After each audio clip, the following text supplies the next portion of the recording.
kaum yang bangsat jahiliyah nama udip sengsara timu barat cukup berat menghajit kaum hawa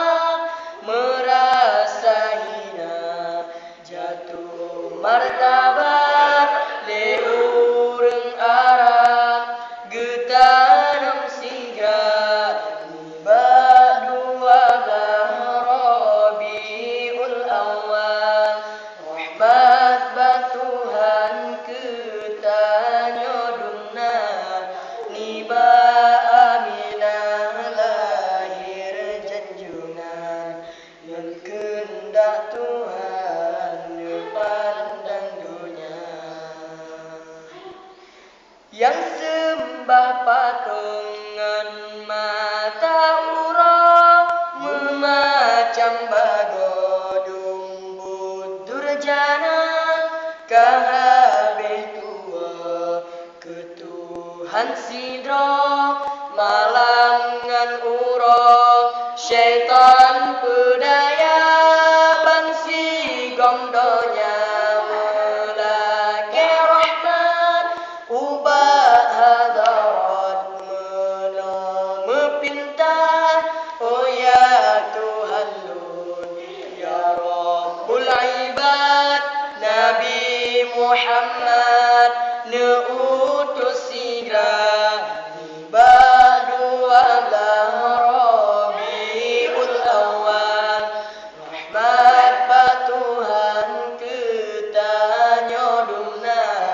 nibak Aminah lahir janjungan dan kehendak Tuhan pandang dunia kan nibatun filnya anitun gajah dalam sejarah para ulama wate amroha dihancur Ka'bah pasukan gajah ngan bala tentera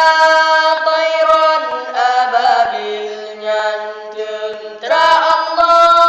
dalam sejarah ma'alam tara hancur Abraha serta gajah kuasa Allah hantro jitekan nibak 12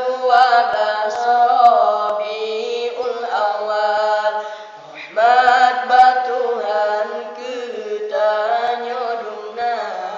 nibak Aminah lahir janjungan dan kehendak Tuhan